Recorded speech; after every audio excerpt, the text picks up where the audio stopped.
नमस्कार, मैं हूं वैभव नाथ शर्मा और आप देख रहे हैं मेरा YouTube चैनल वैभवन। कि भगवान शिव की पूजा में ऐसी बहुत सी चीज़ें अर्पित की जाती हैं जो अन्य देवी देवताओं को नहीं चढ़ाई जाती, जैसे आक, बिलपत्र, भांग आदि।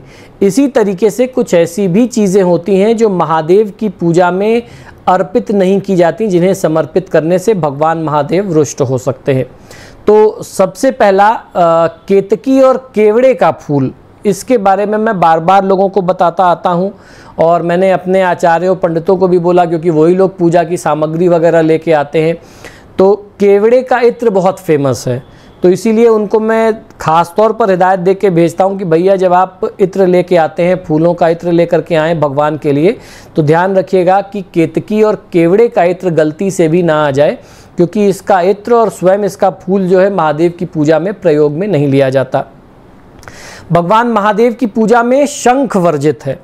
शंख का प्रयोग भगवान विष्णु के लिए बहुत प्रिय होता है। भगवान विष्णु के अभिषेक में शंख का ही प्रयोग किया जाता है, क्योंकि महादेव ने शंखचूड़ नामक असुर का वध किया था, इसलिए शंख भगवान शिव की पूजा में वर्जित माना जाता है। तो कई बार आपने देखा होगा लोग जो है अभिषेक करते हैं भगवान विष्णु का शंख में जल भर करके या शंख में दूध भर के।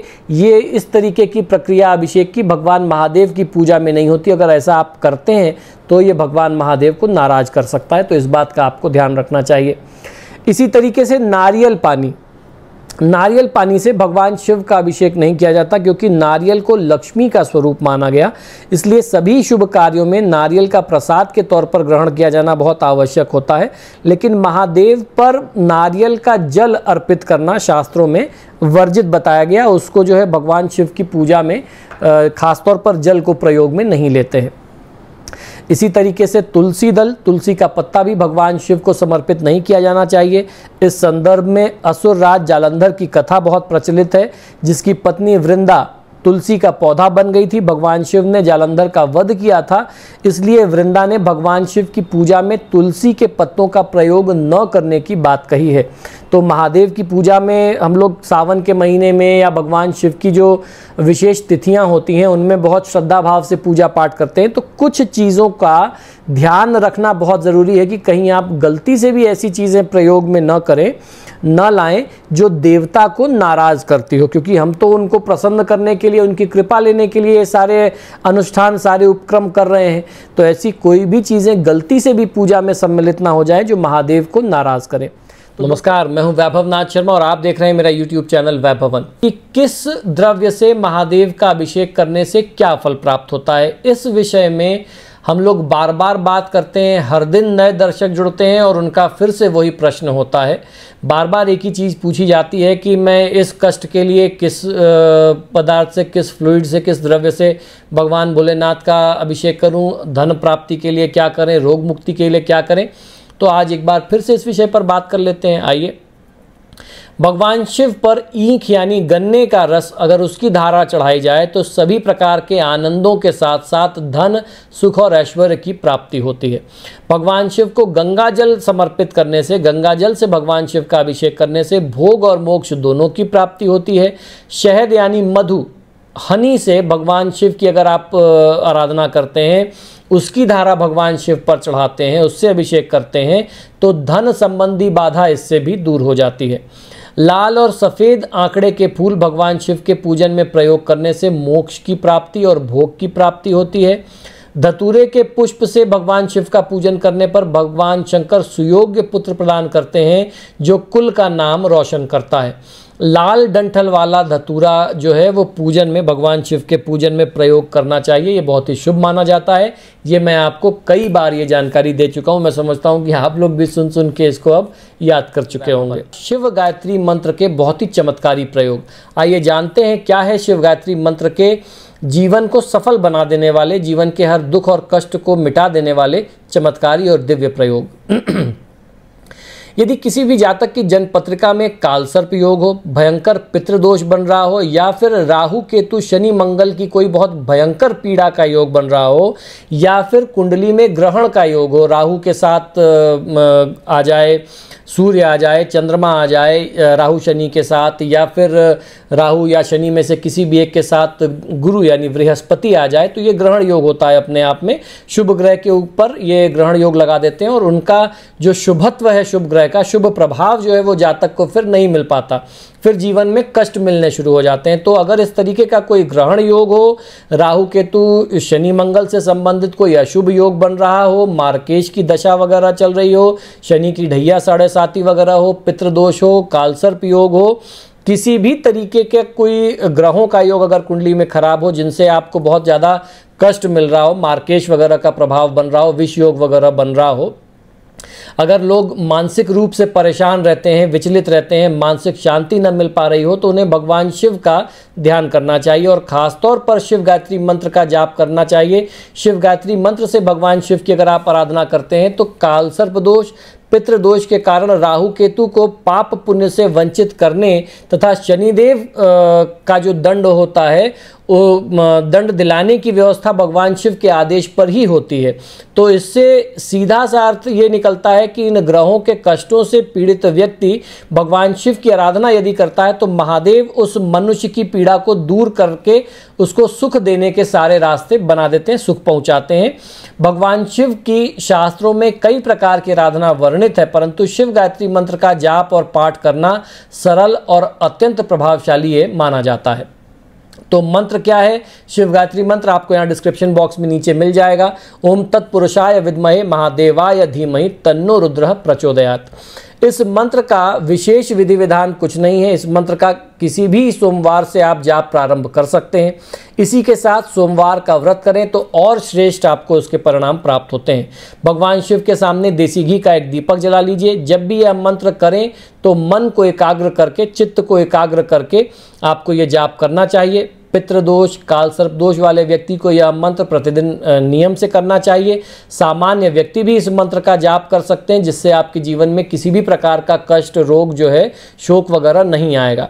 इस जाप से मानसिक शांति, यश, कीर्ति, सुख, समृद्धि, प्रतिष्ठा की प्राप्ति जातक को होती है। भगवान शिव की कृपा का प्रसाद मिलता है। यह मंत्र जो है बहुत बार आजमाया हुआ, बहुत अनुभूत मंत्र प्रयोग है। इसका कोई भी व्यक्ति जाप करके लाभ ले सकता है। शिवलिंग के जलाभिषेक के बारे में हमारे शास्त्रों में बहुत सारे प्रमाण मिलते हैं। कहा जाता है संजीवनम समस्तस्य जगतस्य सलिलात्मकम भव इच्युते रूपम भवस्य परमात्मनः। अर्थात जो जल समस्त जगत के प्राणियों में जीवन का संचार करता है, वह जल स्वयं उस परमात्मा शिव का स्वरूप है। मैंने एक बार पहले भी एक एपिसोड में बताया है कि भगवान शिव जो है वह जल स्वरूप में हमारे आपके चारों तरफ विद्यमान रहते हैं। जल ही भगवान शिव का स्वरूप है। इसलिए जल का अपव्यय नहीं करना चाहिए, उसका संचय करना चाहिए, उसको बिना मतलब खर्च नहीं करना चाहिए। उसका महत्व समझ करके उसका आपको संचय करना चाहिए, उसकी पूजा करनी चाहिए। पौराणिक कथाओं के अनुसार श्रावण मास में ही समुद्र मंथन किया गया था।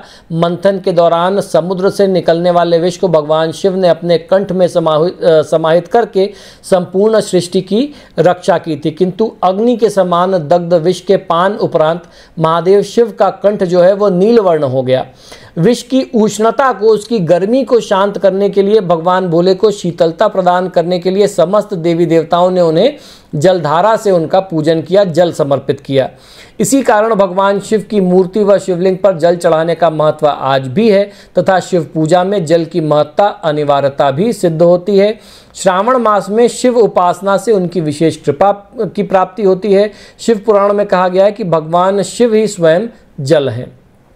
इसीलिए हमारे यहाँ शास्त्रों में नदियों को धार्मिक महत्व दिया गया, क्योंकि वो लाइफलाइन है, जीवन देने वाली हैं, जीवनदायिनी है। इसीलिए उनको पूजा करने का, उनको सहेज करके रखने का नियम है। लेकिन पता नहीं कहाँ से नदियों को और जलाशयों को दूषित करने का और सीवेज उसमें गिराने का, गंदगी उसमें गिराने का ये कॉन्सेप्ट कहाँ से लोगों के बीच में आ गया। पुराने समय में ये सब सारी चीज़ें नहीं थी। अगर आज से 1000-2000 साल की पहले की बात करते हैं, तब भी लोग नहाते धोते थे, कपड़े वगैरह तब भी धोते होंगे। तमाम सारी चीज़ें फिर भी करते होंगे। घरों से गंदा पानी तब भी निकलता होगा, लेकिन वो नदियों में नहीं जाता था। अब पता नहीं कैसे कहाँ से सब सारी चीज़ें हमारे संस्कारों में आ गई, जिसने हमारे जीवन को प्रभावित किया है। तो जल का संरक्षण करिए, जितना ज़्यादा से ज़्यादा हो सके उसके वेस्टेज पर आपको रोक लगानी चाहिए। हम लोग अपने घरों में तो ध्यान दे ही सकते हैं। शिव पूजा दोस्तों एक ऐसी विधि जो आपकी कुंडली का मंगल दोष, जो मंगल दोष होता है, जिसकी वजह से विवाह वगैरह में भी विघ्न आते हैं, बाधाएं आती हैं, उस दोष को समाप्त करने के लिए महादेव शिव की एक पूजा का बहुत ही सरल, बहुत ही सटीक, बहुत ही चमत्कारी विधान बताने जा रहा हूं। बहुत ध्यान से सुनिए। भगवान शिव, जिन्हें हम महादेव कहते हैं, वो कालों के काल माने गए हैं। यही कारण है कि ज्योतिष विज्ञान में भी इंसान के जीवन में नवग्रहों की गति और शुभ अशुभ प्रभाव से होने वाली उथल पुथल या उतार चढ़ाव में सुख शांति और स्थिरता के लिए महाकाल यानी भगवान शिव की पूजा करना बहुत ही शुभ माना गया है। इसी कड़ी में मंगलवार के दिन मंगल ग्रह से आने वाली विवाह, संतान, भूमि, धन आदि की यानी कर्ज वगैरह की परेशानियों को दूर करने के लिए शिव पूजा का एक छोटा सा उपाय बहुत ही कारगर होता है। पौराणिक मान्यताओं के अनुसार मंगल ग्रह भगवान शिव का अंश होने से शिव पूजा मंगल दोष को दूर करने वाली बताई गई है। तो इसी क्रम में हम लोग जानेंगे कि शिव पूजा का वो कौन सा उपाय करें जिससे कुंडली में व्याप्त मंगल दोष से हमें मुक्ति मिल जाए।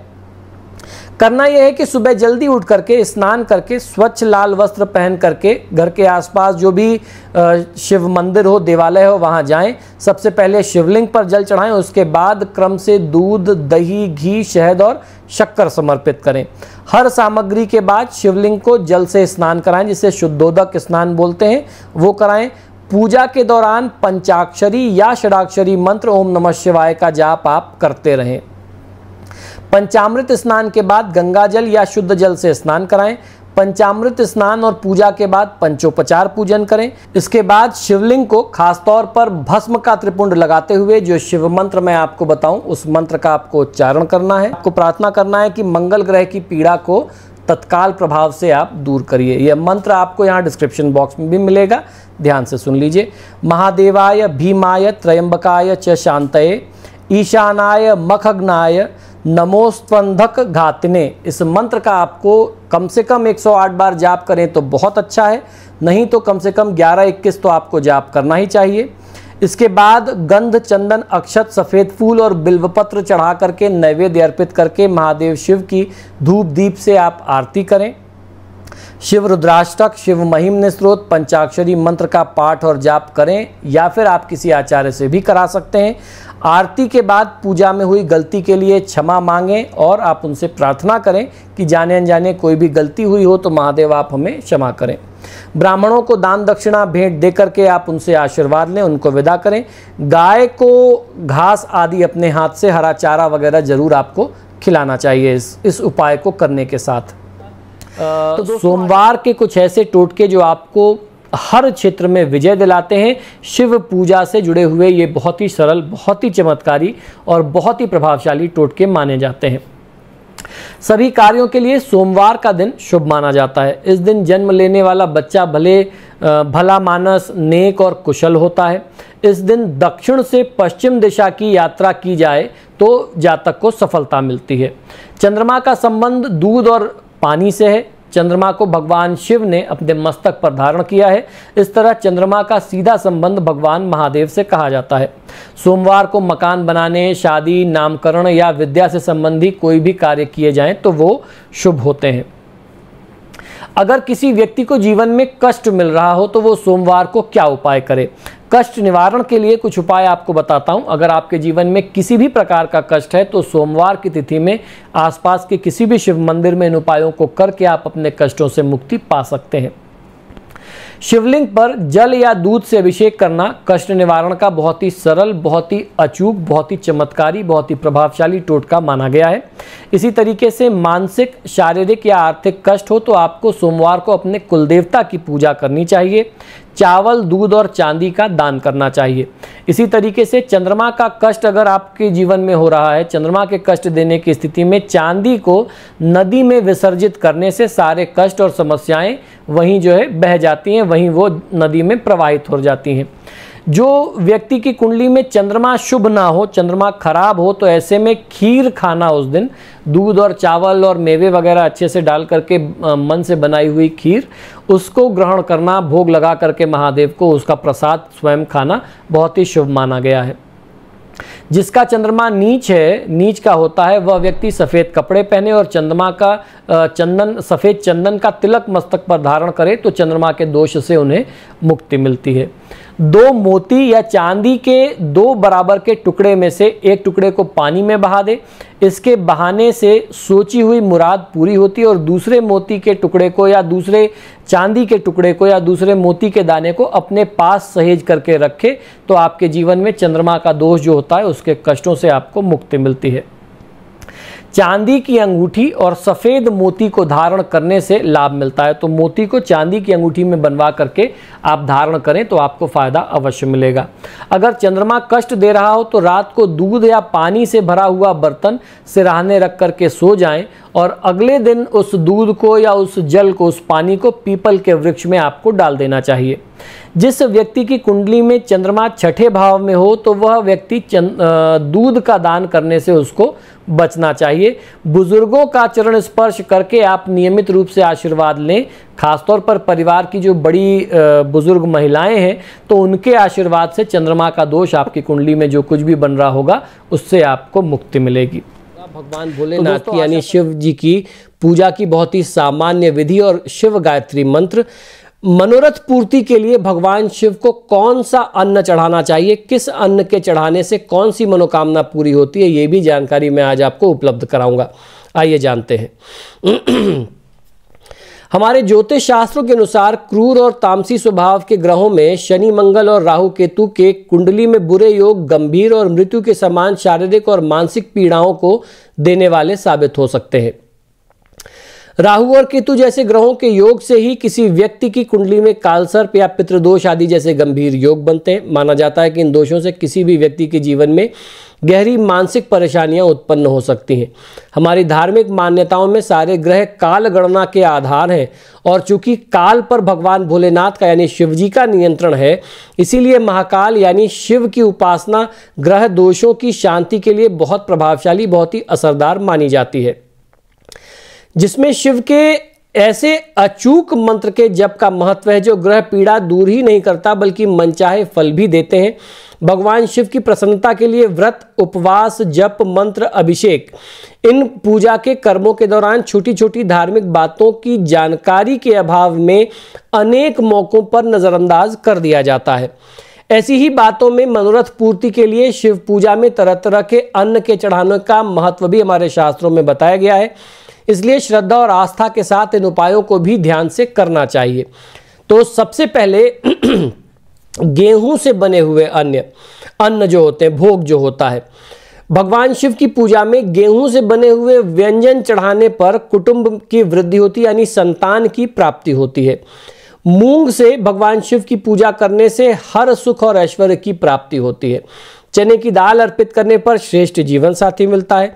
कच्चे चावल समर्पित करने पर किसी भी तरीके का लड़ाई झगड़ा कलह क्लेश की स्थिति हो उससे मुक्ति मिलकर के शांति की स्थिति स्थापित होती है अपने परिवार में। काले तिल से भगवान भोलेनाथ की पूजा और हवन करने से यानी हवन में 1 लाख आहुतियां अगर आप काले तिल से देते हैं तो हर प्रकार के जाने अनजाने पापों का इससे अंत हो जाता है। इसके अलावा उड़द की दाल चढ़ाने से ग्रह दोष और खासतौर पर शनि की पीड़ा में आपको चमत्कारी रूप से शांति मिलती है। अब जान लेते हैं भगवान भोलेनाथ की पूजा की सामान्य विधि और शिव गायत्री मंत्र। यह अद्भुत और प्रभावकारी मंत्र है। शिव गायत्री मंत्र जिसे कहते हैं। शिव पूजा की सामान्य विधि के साथ अगर आप शिव गायत्री मंत्र का जाप करते हैं तो आपको अपने जीवन में चमत्कारी परिणाम देखने को मिलते हैं। करना क्या होता है कि शनिवार के दिन, सोमवार के दिन, शनि प्रदोष के दिन, सोम प्रदोष या जो भी प्रदोष के भौम प्रदोष आदि के योग जो बनते हैं उस दिन भगवान भोलेनाथ को गंध, अक्षत, पुष्प, धूप, दीप, नैवेद्य, फल, पान, सुपारी, लौंग, इलायची समर्पित करके उनकी पूजा करनी चाहिए।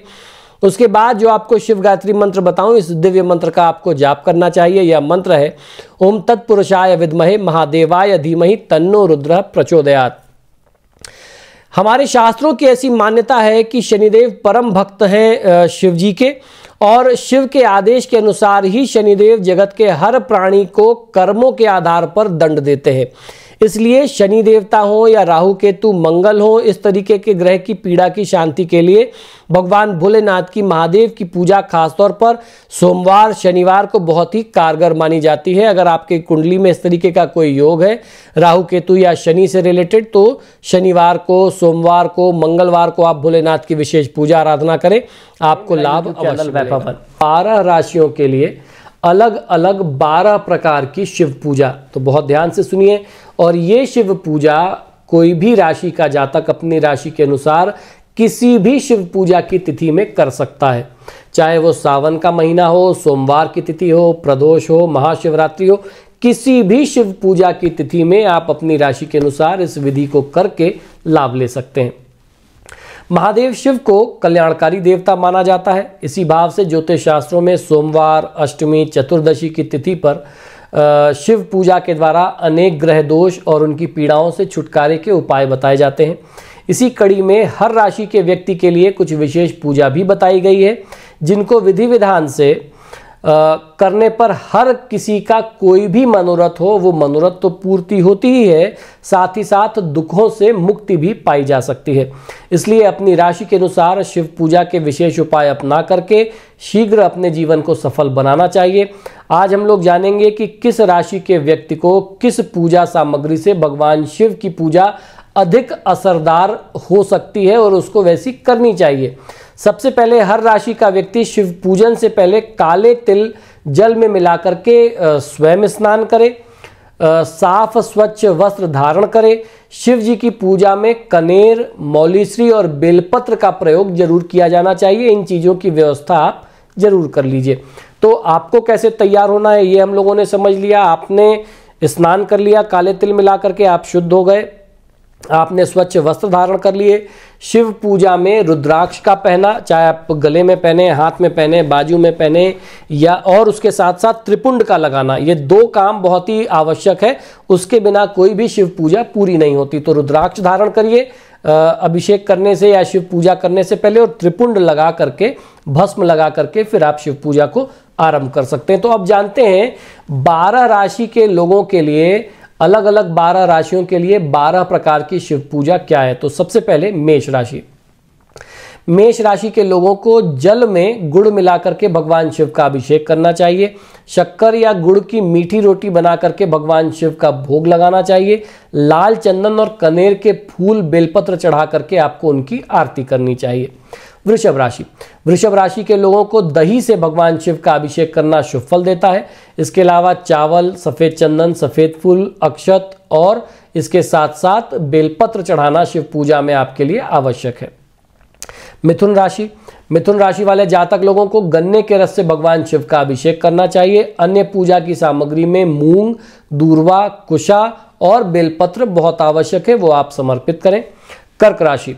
कर्क राशि वाले जातक लोगों को, कर्क राशि के शिव भक्तों को देसी घी से भगवान शिव का अभिषेक करना चाहिए। साथ ही साथ कच्चा दूध, सफ़ेद आंकड़े का फूल, शंख पुष्पी और उसके साथ साथ बिल्वपत्र चढ़ा करके आप महादेव शिव का अर्चन कर सकते हैं। सिंह राशि। सिंह राशि के व्यक्ति लोगों को गुड़ के जल से भगवान शिव का अभिषेक करें और गुड़ और चावल से बनी हुई खीर का भोग महादेव को लगाएं। गेहूं, मदार के फूल और उसके साथ साथ बिल्वपत्र चढ़ा करके शिवार्चन आप करें तो आपका कल्याण अवश्य होगा। कन्या राशि। कन्या राशि के जातक लोगों को गन्ने के रस से भगवान शिव का अभिषेक करना चाहिए। भगवान शिव को भांग, दूर्वा, पान का पत्ता और उसके साथ साथ बिल्वपत्र आप अवश्य समर्पित करें। तुला राशि। तुला राशि वाले जातक लोगों को इत्र या सुगंधित तेल से भगवान शिव का अभिषेक करना चाहिए। इत्र मिश्रित जल से भी आप अभिषेक कर सकते हैं। दही, शहद और श्रीखंड का प्रसाद आप समर्पित करें। सफ़ेद फूल और उसके साथ साथ बिल्वपत्र आप महादेव शिव को जरूर चढ़ाएं। वृश्चिक राशि। पंचामृत से भगवान शिव का अभिषेक करें। वृश्चिक राशि के जातकों के लिए शीघ्र फल देने वाला माना जाता है पंचामृत से अभिषेक। साथ ही साथ लाल पुष्प के साथ त्रिदल जो है 3 दल वाला बेलपत्र जो है महादेव शिव को अवश्य चढ़ाया जाना चाहिए। धनुराशि, धनुराशि के जातक लोगों को दूध में हल्दी मिलाकर के भगवान शिव का अभिषेक करना चाहिए। भगवान शिव को चने के आटे और मिश्री से बनी हुई मिठाई का भोग तैयार करके आपको समर्पित करना चाहिए। पीले फूल, गेंदे के फूल आदि आप बेलपत्र के साथ समर्पित कर सकते हैं। मकर राशि, मकर राशि वाले जातक लोगों को नारियल के पानी से भगवान शिव का अभिषेक करना चाहिए। मकर राशि के जातकों को विशेष फल देता है ये उपाय करना। साथ ही साथ उड़द की दाल से तैयार मिष्ठान का भोग भगवान शिव को आप लगाएं। नीले कमल का फूल जो है महादेव शिव को समर्पित करना बिल्वपत्र के साथ मकर राशि वाले जातक लोगों का भाग्य खोल सकता है। कुंभ राशि, कुंभ राशि के व्यक्ति लोगों को तिल के तेल से अभिषेक करना चाहिए भगवान शिव का और उड़द से बनी हुई मिठाई का भोग समर्पित करें। शमी के फूल से भगवान शिव की पूजा करें, ये शनि की पीड़ा को भी कम करता है और साथ ही साथ बिल्वपत्र चढ़ाना आपके लिए बहुत ही आवश्यक है। मीन राशि, मीन राशि के जातक लोगों को दूध में केसर मिलाकर के भगवान शिव पर चढ़ाना चाहिए। भात और दही मिलाकर के आप भोग लगाएं। पीली सरसों, नाग केसर और बिल्वपत्र का जो है आप अर्पण महादेव के ऊपर, शिवलिंग के ऊपर करें तो आपको बहुत अच्छा फायदा मिलेगा। तो मित्रों, आशा करता हूं कि ये बहुत छोटे छोटे बहुत ही प्रभावशाली उपाय जो आपको मेरे YouTube चैनल से प्राप्त होते हैं ये निश्चित ही पसंद आते होंगे। आप सभी से आग्रह है कि जब भी आप मेरे वीडियोस देखते हैं तो इनको लाइक और शेयर ज़रूर किया करिए और अगर आपने अभी तक मेरे चैनल को सब्सक्राइब नहीं किया तो प्लीज़ इसे सब्सक्राइब करिए। इसी शुभकामना के साथ कि आपका दिन शुभ हो, मुझे आज्ञा दीजिए और देखते रहिए मेरा YouTube चैनल वैभव वन। नमस्कार।